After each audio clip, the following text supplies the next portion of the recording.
Hiya, hope you're having a lovely day. I just wanted to share with you an experience I had during a meditation. I spoke last week about how I've always blamed this thing we call God for my existence and what that's been in my estimation, and then realising that there is no separation between me and the thing we call God. That's not this thing up in the sky, but it's creation, it's consciousness.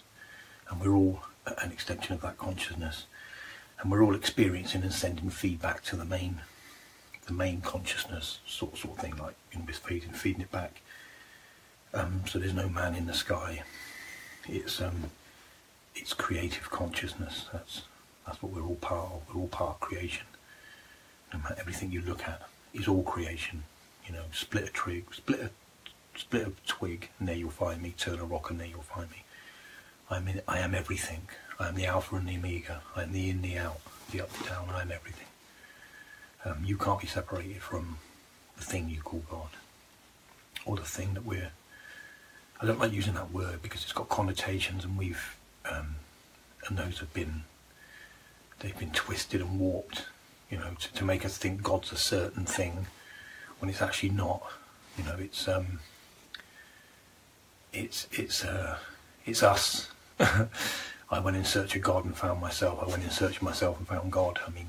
that I've mentioned that before. That's just a lovely saying, because I know the guy that said that, or the woman, or the person, should I say, really understood what God was.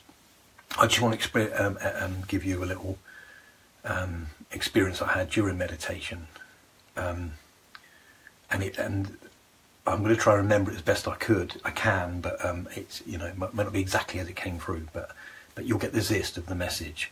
I was in a meditation, a state of I am, absolutely empty. There was nothing there, and all of a sudden this audible voice came through, and it's us talking to ourselves, because we are reconnecting to our higher consciousness, with no separation between us and the greater consciousness, the creative consciousness of the universe. There is no separation.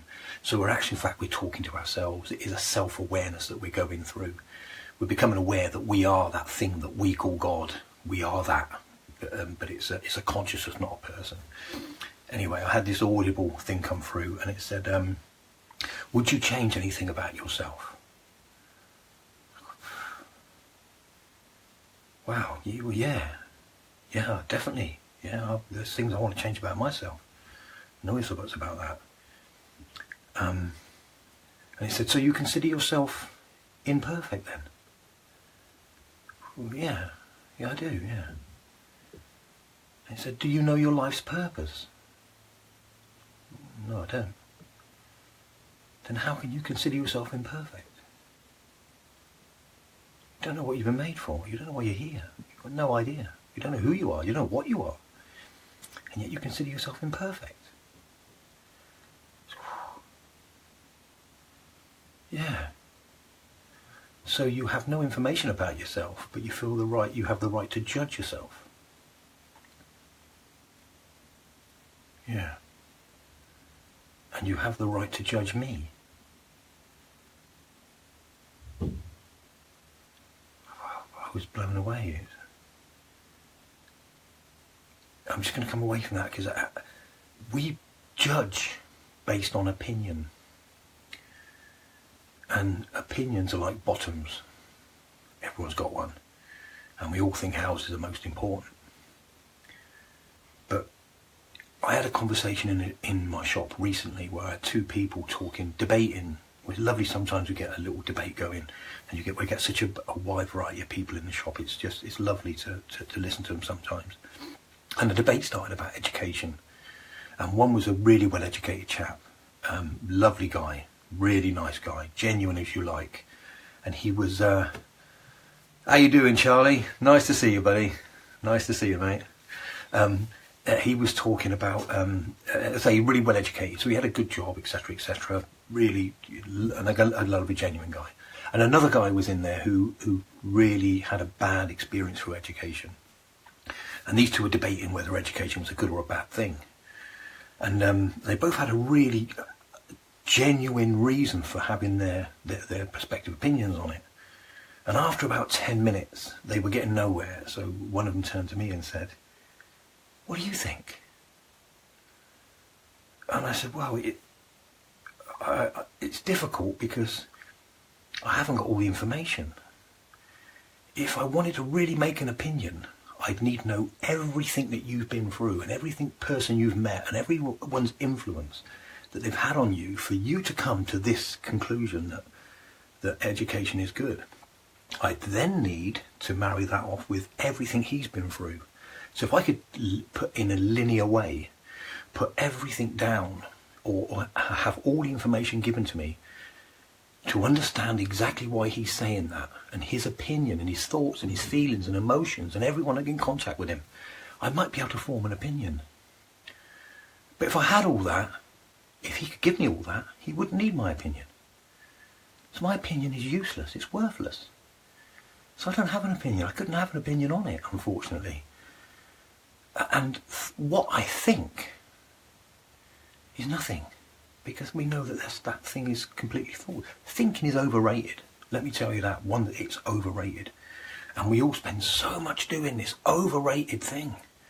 And then we form an opinion on what we think. And then we'll go out there and we'll tell everybody else our opinion.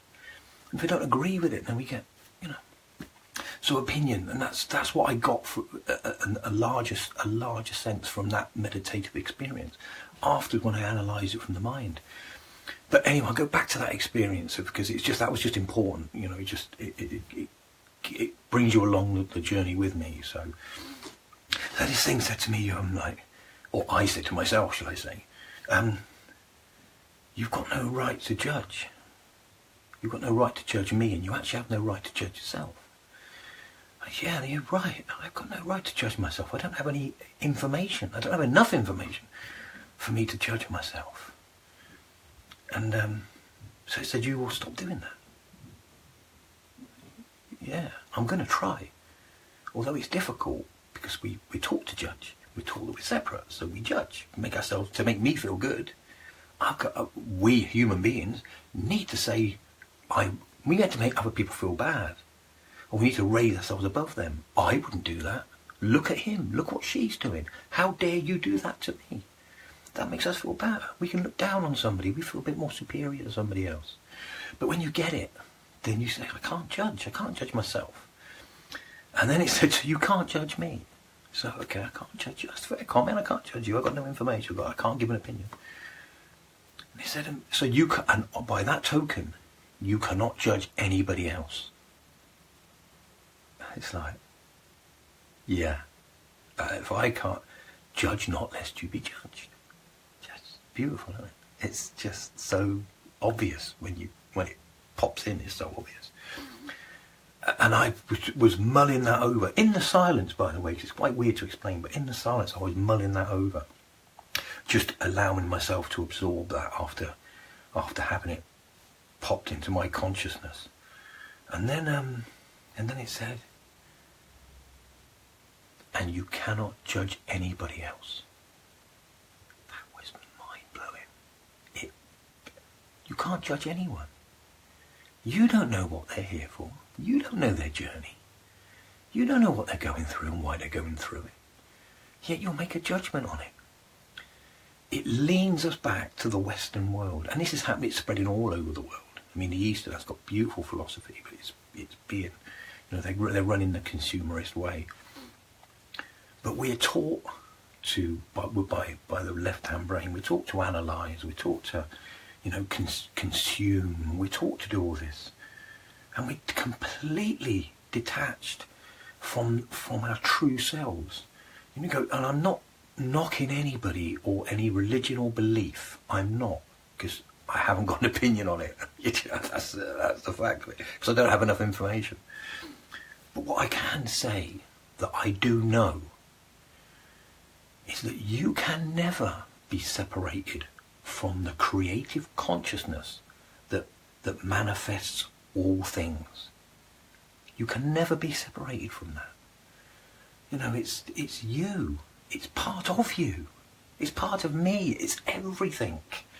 Anything that has been created is the creative consciousness of the universe. manifested. There's no separation. You and I, there's no separation. And in meditation, you get this so powerfully. It's undeniable. And then when you look around, there's evidence of it all around you. I mean, I've mentioned the word spiritual before, but look into it. Spiral ritual is the true interpretation of what spiritual means. It's spiritual. We pay homage to the spiral.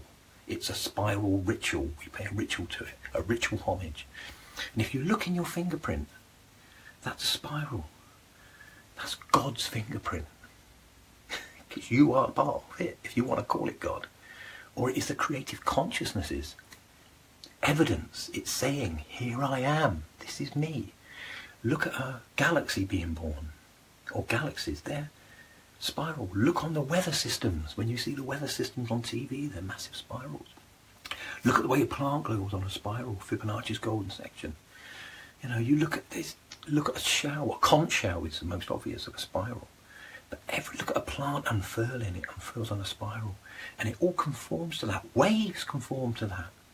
There is a baby in a womb. If you draw an arc around it, it forms a perfect spiral. The human ear forms that perfect spiral. Our body conforms to a mathematical equation. And that's Fibonacci's golden section. You've got to have a look at it. I've got it on the website. If you go on to if you go on to Simply Oneness, www.simplyoneness.com, and I've got some videos on there that explains this. It's free. Have a look. It's there for you to look at. It's just mind-blowing. And this information has been edited out of our educational system. Because for a system to be perpetuated that is purely consumerist, then you cannot be allowed to understand that you're anything else except a consumer. You are just born, you are almost a freak of an accident. Bang, and you appeared. No. Let me tell you, you are perfect. You were created perfect. No one can go through what you've gone through. The feedback system that you are is a unique feedback system. You are a tentacle reaching out of creative consciousness, feeling its way around, absorbing information and feeding that back. And imagine how much information. That's why the thing they call God is greater than us.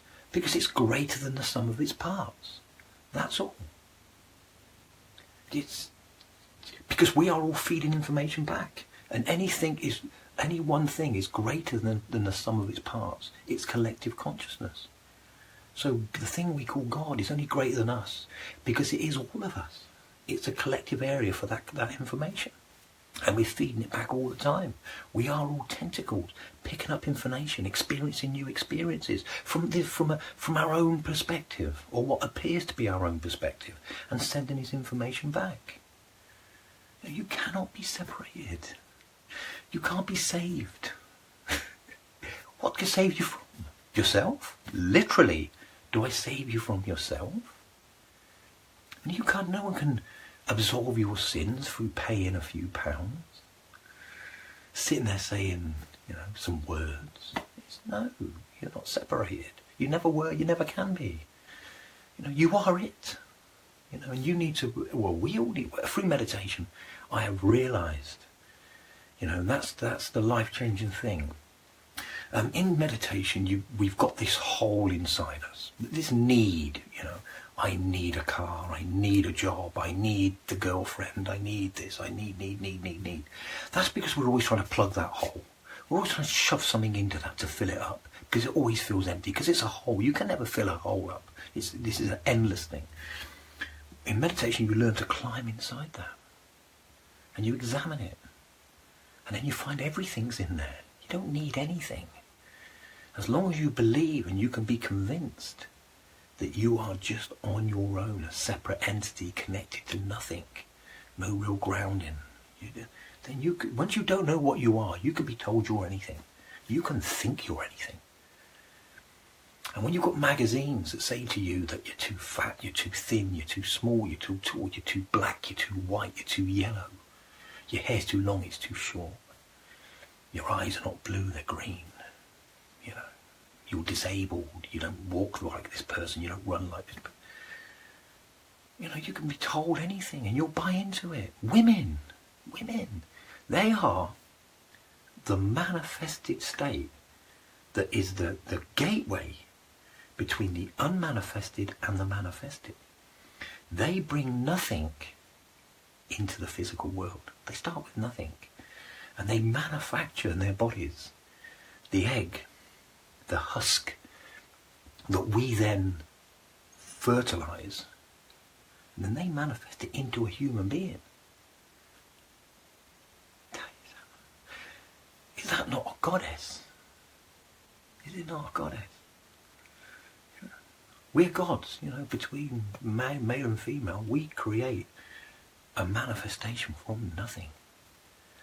If you keep chasing these things back, if you take an egg and you chase it back and chase back, it's nothing. If you take what we put into that equation, run it the way back, just keep running it back from its liquid to its gas to its... It disappears into the ether, it's nothing. We make these human bodies. You make your human body, I make my human body.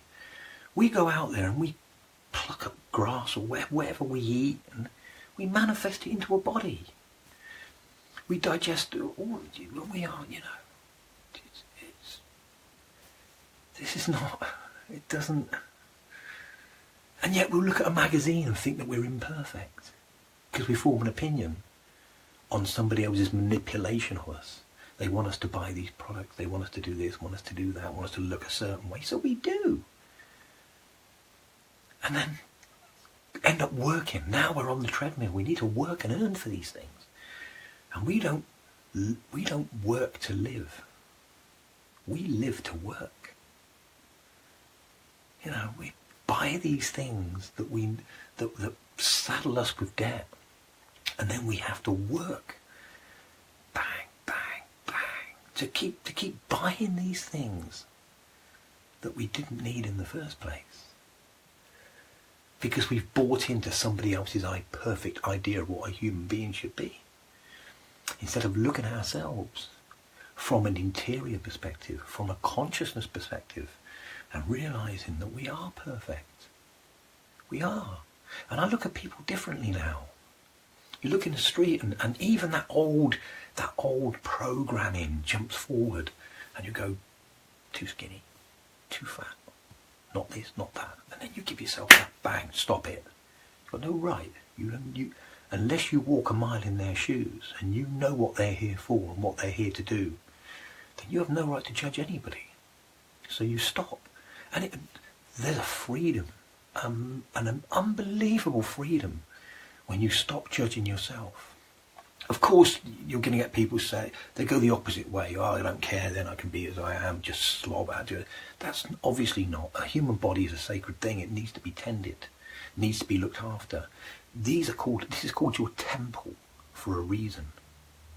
This is your temple. And you are in your temple all the time. So you make your temple clean. You know, you look after your temple. You know, and you pray inside your temple. You find the thing that they call God from inside your temple.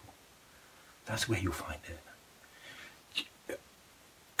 It blows my mind away, and I mean blows my mind, when people say, I'm off to India or Germany, where I'm going somewhere to some crazy off country to find myself.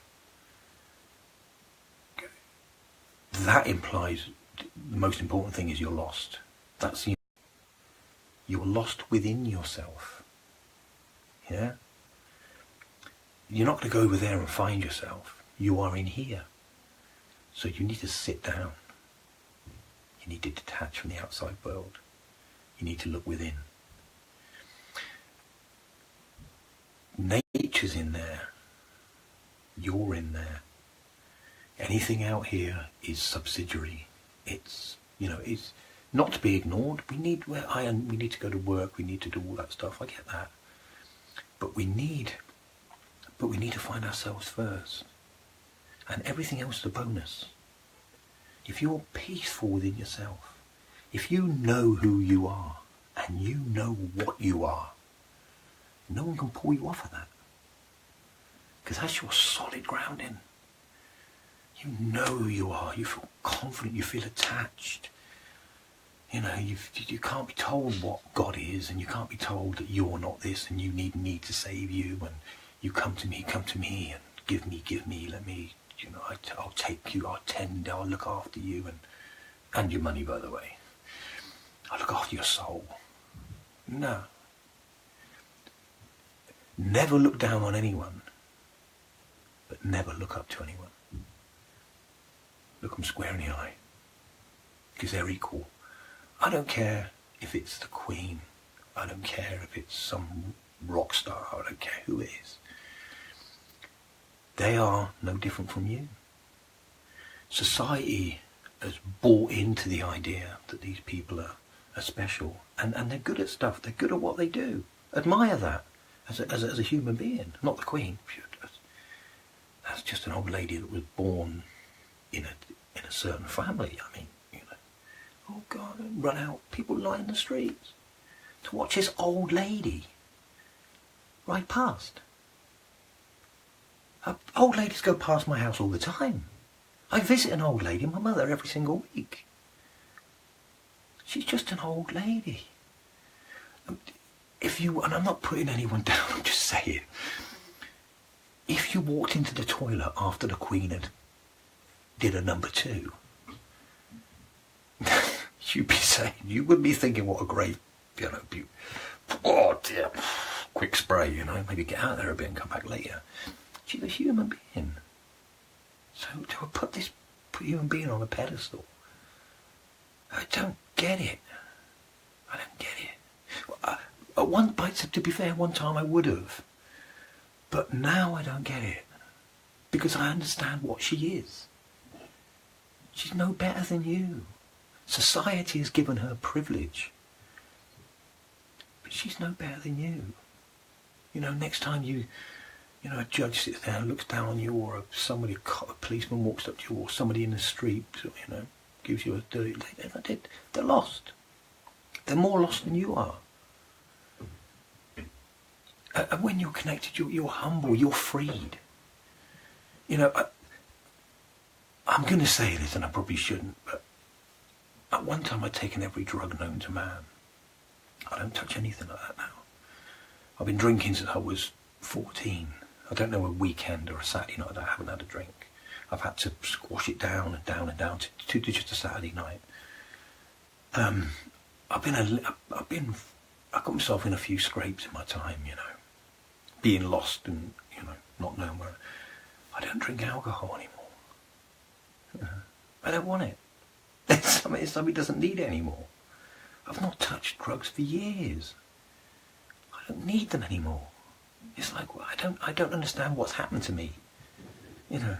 When you don't know why you're acting like you are, when you don't know why you're more tolerant. And of course I'm a human being. We all lose our temper. Of course we do. If we read in the Bible, Jesus lost his temper, turned over the tables, and we all lose our temper. We're human beings. That is something we've got inside us.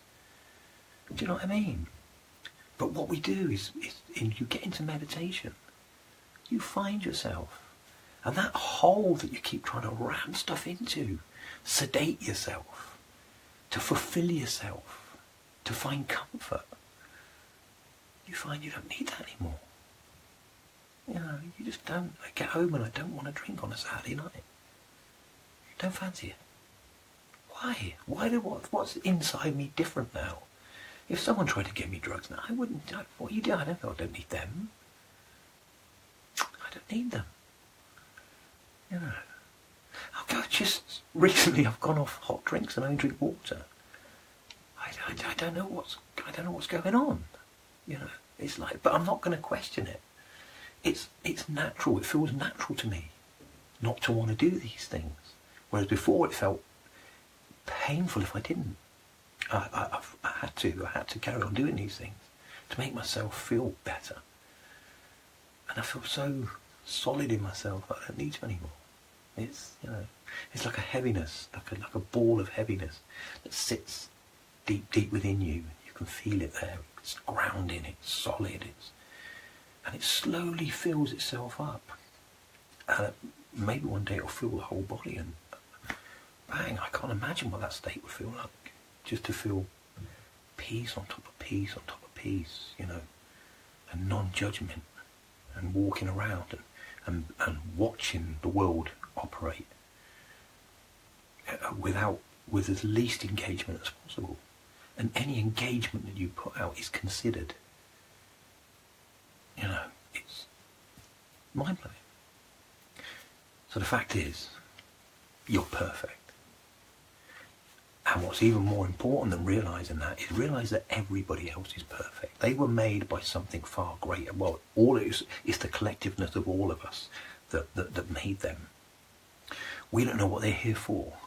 We don't even know what we are here for. We don't know who and what we are, so we don't know why we're here. And if we don't know that, please don't have the arrogance to think that you can judge yourself, and have less arrogance to think that you can judge. Because you created yourself on some level. You certainly had a part in creating yourself.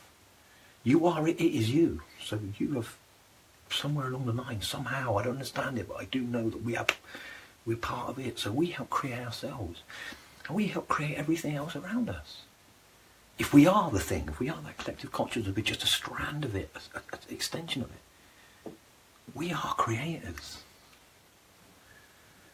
So we cannot have no arrogance to judge anybody. Someone's history, someone's past, what someone's doing now. Live in the moment. In the moment as much as you can. When you engage in life, try to keep just a little bit of your attention inside. See how you react to different scenarios. And then you can start to arrest yourself when you feel the mind kicking in, the ego kicking in. Sorry, I lost connection there. But if you can't do it straight away, then pretty soon afterwards you'll realise. And then you can go up and you can try and put the situation right. If you find yourself snapping at somebody, as soon as you realise, go back and say sorry. Sorry is really good for the soul, because it beats the ego up. And the ego doesn't like to be beat up. The ego is the first to take credit for everything, and it's the last to take blame. When there's a problem, the ego runs off. Oh God, it's away. When something goes right, the ego, what I did was, yeah. That's inside everyone. It's in our minds. So the more you're centered, the less the mind can act on you. The more you're thinking of the past and the future, the more the mind is involved. So think of now, be now, write this now. Try thinking, focusing on my massive conch. Focus on that now. Really look, really listen, and your mind shuts down. Your mind shuts down. It cannot be in the now. So if you are in the now, you're free. You're free from judgment. You're free from tormenting yourself about fear of what's going to happen in your life. You're free from the torment of what has happened in your life. Good or bad, you're free from it because you're right here, right now. Hey, Jobs, nice to see you, buddy. Nice to see you, Dave. Yeah, so have a lovely Sunday. Don't judge. And again, I say this because I mean it. There's only one of you. We all, the creative consciousness of the universe, chose to make one of you. That's how special you are. Regardless of what you think you are. Regardless of how you think you should be, should look, should act, should. You are perfect for what is needed. Until you know what's needed and what you're here to do. Don't have the arrogance to judge yourself. So you're special. Okay, look after yourself. We only make one of you. Have a lovely Sunday, and I'll be here 10 o'clock next Sunday morning, and we're doing a meditation session. and hopefully some of you will join in. So you look after yourself.